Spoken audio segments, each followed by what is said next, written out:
Wow, Chagit, that was amazing. Amazing, thank you.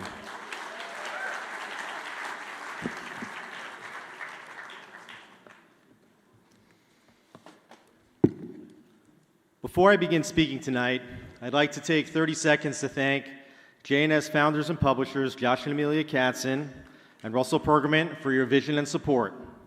Our board members, all of our donors and partners, Summit Chairman Richard Heidemann, our Summit Coordinator Avia Asner, Content Director Eli Piepsh, Orly Rachamim, the team at Think Content, and everyone who has worked to make this inaugural JNS International Policy Summit one of the most important and consequential events of the year.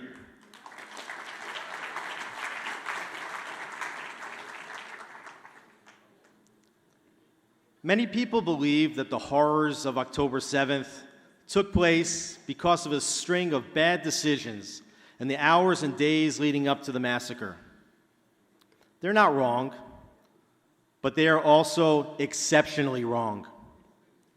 October 7th took place because of decades of wrong-headed conceptia, strategic failings, misconceptions about our enemies, and more importantly about ourselves, our role as a nation and as a people. The list of failings is long, but these include the ill-fated Oslo Accords, the disengagement from Gaza in 2005. Many people may remember that Ariel Sharon first publicly announced his plan for Israel's unilateral disengagement in 2003 during a speech at the Herzliya Conference.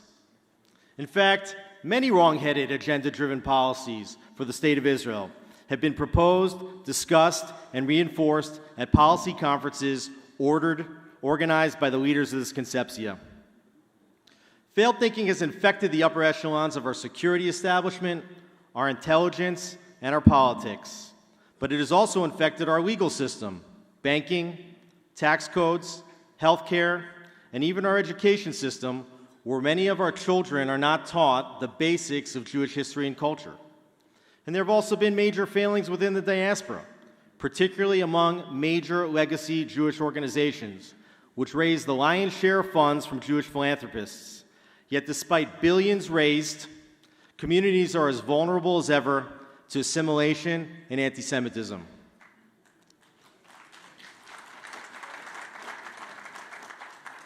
But despite the problems, all is not lost, not even close. The Jewish people's response to one of the worst days in our history, October 7th, has given the greater Jewish nation hope. The war gains have been immense, from assassinations of terror leaders in Gaza, Beirut, and even Tehran, to the grim beeper episode, to the recovery of 196 hostages so far.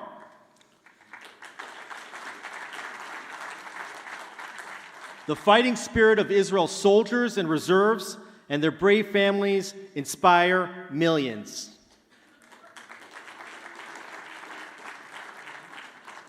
Large and small philanthropists alike are now making sure that the greatest needs receive urgent funding. And some of the most unlikely voices have turned into the Jewish people's greatest advocates.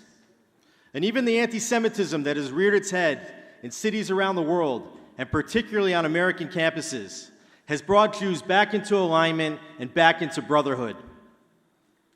Together, the Jewish people and our many allies around the world are proving, through our resilience and our unwavering faith, that Am Yisrael Chai is not only the past and the present, it is also our future.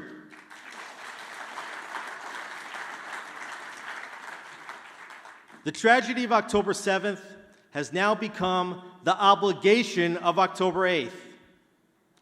The Jewish people are now in the midst of a generational opportunity to make major course corrections, and it is incumbent on all of us here in the room today to play our roles in this immense challenge. Nobody can forget the calls in the months leading up to October 7th by those organizing mass protests, seeking to divide our nation, suggesting that Israel will find itself in a civil war, or that the current Jewish Commonwealth, now on its 77th birthday, will collapse, as previous Jewish Commonwealths did by the time it reaches 80. Let me state it for the record here, loudly and clearly. The protesters are wrong.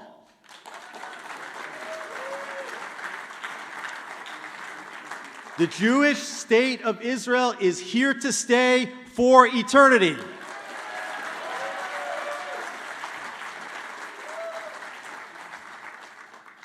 Israel will prosper because of the strength and the unity of the Jewish people, because of the bravery of our soldiers, but most importantly, because of our faith in the Almighty God of Israel, who has brought us back to our eternal homeland.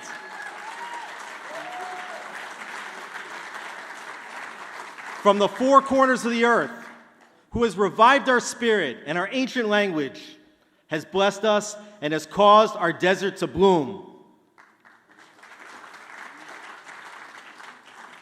And when the dust settles and this war is over, let me tell you, the Jewish people will undoubtedly be stronger than ever before.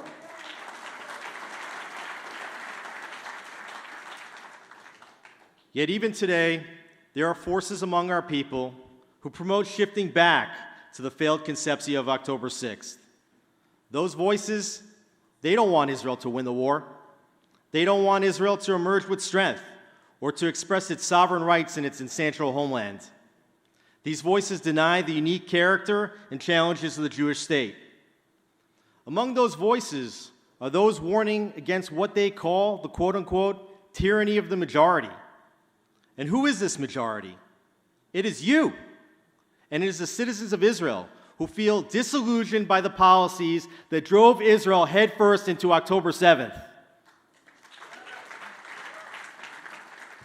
But rather than the tyranny of the majority, there is now the responsibility of the majority to act wisely, to address the failings, and to place the Jewish people on a new trajectory. This inaugural summit has not only been created to identify the failings that led to October 7th, the summit was designed to be impactful, forward-thinking, and cutting-edge. At this two-day summit, you'll hear over 120 voices of those who have been fighting for Israel and the Jewish people. They will present here the ideas, concepts, and most importantly, the policies that will help chart a new course to steer the Jewish people through the current challenges and into a better, stronger, and more secure future.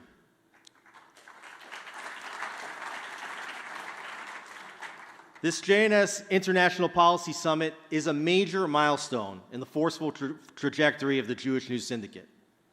This news agency was created to give voice to a different point of view than what you would typically read in the media. But here's the catch.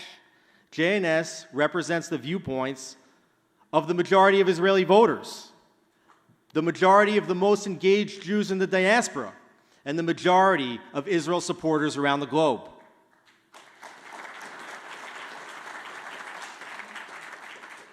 Most mainstream media has been weaponized by Israel's enemies as a tool of war to delegitimize Israel.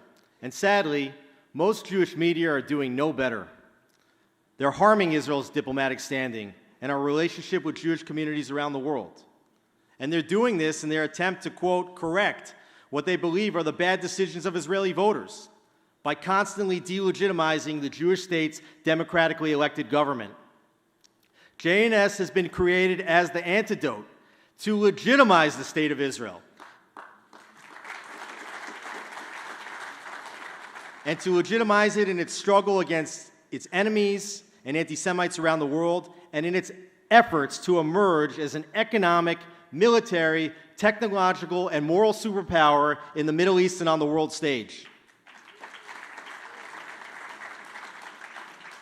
JNS is writing history in real time. Over the last few years, and certainly since October 7th, JNS has demonstrated itself to be among the most important platforms for the debate on Israel's present and its future. JNS exists as a reader-supported, nonprofit organization because we're mission-driven. We write what we write because it is right, and we do it day after day after day.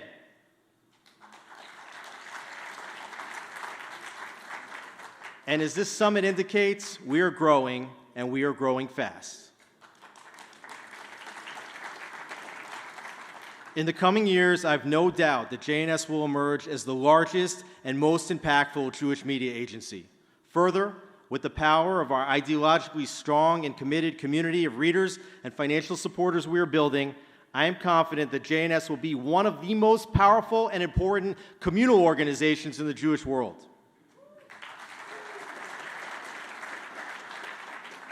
Together with all of you, and over the next 2 days, we will set out to correct the failings that led to October 7th and to build on the responsibility of October 8th. Israel and the Jewish people's new policy course begins today. Thank you.